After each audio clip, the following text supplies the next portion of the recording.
नमस्कार। आज की इस एक्सप्लेनर में हम एक ऐसे कॉन्सेप्ट पर बात करने वाले हैं जो लिटरली गेम चेंजर है।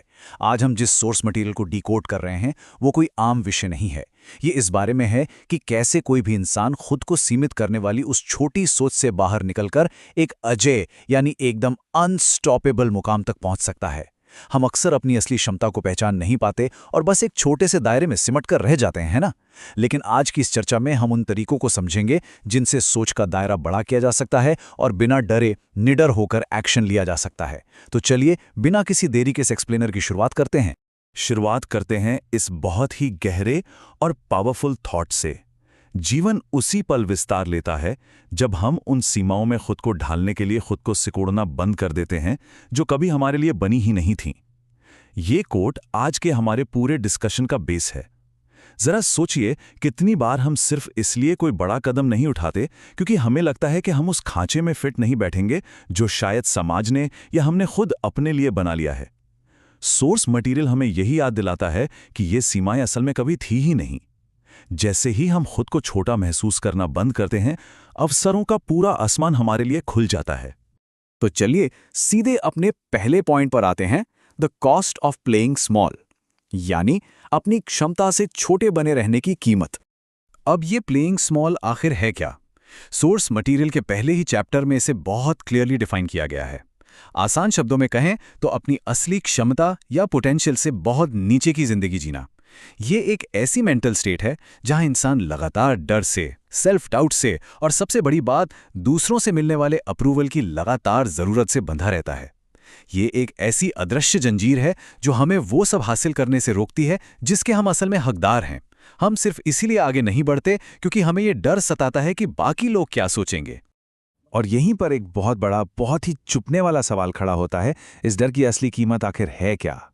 देखिए, ये समझना बहुत ज़रूरी है कि ये कीमत हम पैसों में नहीं चुकाते। ये बहुत साइलेंटली चुकाई जाती है, उन मौक़ों के रूप में जो हाथ से निकल गए, उस कॉन्फिडेंस के रूप में जो कभी बिल्ड ही नहीं हो पाया, और उस बेहतरीन लाइफ के रूप में जिसे जिया जा सकता था लेकिन जो सिर्फ एक सपना बनकर रह गई।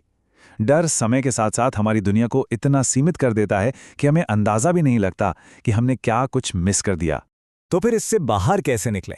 यहीं से हम एंटर करते हैं अपने दूसरे सेक्शन में, ब्रेकिंग लिमिट्स एंड फियर्स, यानी इन सीमाओं और डरों को कैसे तोड़ा जाए। ये कंपैरिजन इस पूरे माइंडसेट शिफ्ट को एकदम परफेक्टली दिखाता है। एक तरफ है स्मॉलर माइंडसेट, यानी छोटी सोच। ये वो सोच है जो हमेशा दूसरों का अप्रूवल ढूंढती है, हर डिसीजन में झिझकती है और अनसर्टेनिटी या बदलाव से घबराती है। अब दूसरी तरफ देखिए, बोल्ड माइंडसेट। इसका मतलब ये बिल्कुल नहीं है कि डर नहीं लगता, डर यहां भी होता है, लेकिन ये माइंडसेट डर को खुद पर हावी नहीं होने देता। ये एक्शन लेता है। ये माइंडसेट दूसरों से परमिशन मांगना पूरी तरह बंद कर देता है और खुद पर भरोसा करना शुरू करता है। वैलिडेशन की चाहत को छोड़कर खुद पर विश्वास करने की ये शुरुआत ही असली गेम चेंजर है। और इसी बोल्ड माइंडसेट के साथ ही हमारी एंट्री होती है तीसरे पार्ट में, बिल्डिंग अ विनिंग आइडेंटिटी, यानी एक विजेता की पहचान बनाना। यहां सोर्स मटेरियल एक बहुत ही क्रूशियल पॉइंट उठाता है, मोटिवेशन वर्सेस आइडेंटिटी का।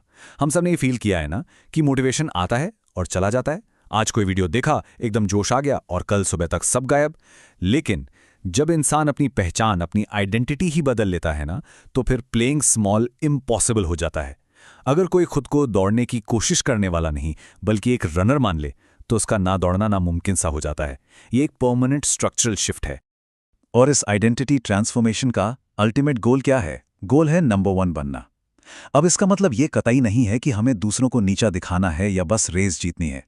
इसका सीधा सा मतलब है खुद का वो इकलौता नंबर 1 वर्जन बनना, जिसे अंदर से पता है कि वो जीतने वाला है।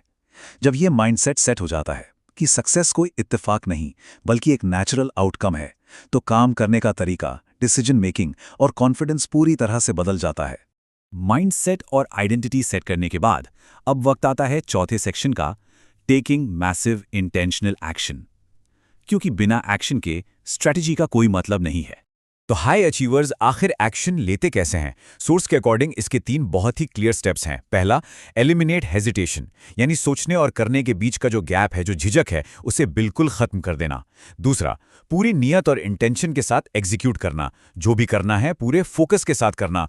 और तीसरा, जो शायद सबसे इंपॉर्टेंट है, सेटबैक्स या असफलताओं को रुकावट नहीं बल्कि फ्यूल की तरह इस्तेमाल करना। फेलियर यहाँ कोई रेड सिग्नल नहीं है, बल्कि एक मौका है अगले स्टेप को और भी स्ट्रांग बनाने का। इस पूरे प्रोसेस का एक ही रूल है, एक्शन ओवर हेजिटेशन। झिझक के ऊपर एक्शन की जीत। काम को अंजाम देने के उस प्रोसेस पर ट्रस्ट करना बहुत ज़रूरी है। जब फेलियर सामने हो और उसके बावजूद कदम पीछे ना हटें, खुद को सिकोड़ा ना जाए, तो वही ताकत बन जाता है। हाई स्टेक सिचुएशन में जहां दाव पर बहुत कुछ लगा हो, वहां बेखौफ खड़े रहने का यही असली सीक्रेट वेपन है। अब हम पहुंच गए हैं इस एक्सप्लेनर के आखिरी और सबसे पावरफुल सेक्शन पर, बिकमिंग कंप्लीटली अनस्टॉपेबल। पूरी तरह से अजेय कैसे बने? सोर्स मटेरियल के आखिरी चैप्टर्स का पूरा निचोड़ इन 3 बुलेट पॉइंट्स में है। पहला, कंसिस्टेंसी। जब रोज छोटे छोटे एक्शंस लिए जाते हैं ना, तो वो एक अनस्टॉपेबल प्रोग्रेस बनाते हैं। दूसरा पॉइंट है मोमेंटम। ये बहुत कमाल की चीज है। एक बार मोमेंटम बन गया तो वो किसी भी तरह के सेल्फ डाउट को कुचल कर रख देता है। डाउट के लिए जगह ही नहीं बचती। और तीसरा, कभी भी कम पर सेटल ना होने की जिद। एक बार जब अपनी असली कैपेबिलिटी का अंदाजा हो जाता है, तो फिर से उस पुरानी छोटी सोच में वापस जाना लिटरली इम्पॉसिबल हो जाता है। इस एक्सप्लेनर को खत्म करते हुए यहां एक बहुत ही प्रोवोकेटिव थॉट है। जरा सोचिए, क्या ग्रो करने की, आगे बढ़ने की वो चाहत आखिरकार उस छोटे बने रहने के कंफर्ट से बड़ी साबित होगी? देखिए, अपनी क्षमता से कम जीना बहुत कंफर्टेबल हो सकता है, उसमें कोई रिस्क नहीं है, पर सच कहें तो उसमें कोई लाइफ भी नहीं है। ये एक चॉइस है जो हर रोज हर सुबह करनी होती है। इस एक्सप्लेनर के जरिए हमारा मोटिव बस इसी थॉट को ट्रिगर करना था। तो अपनी असली पावर को पहचानिए। आज की इस प्रेजेंटेशन में हमारे साथ जुड़ने के लिए बहुत बहुत शुक्रिया।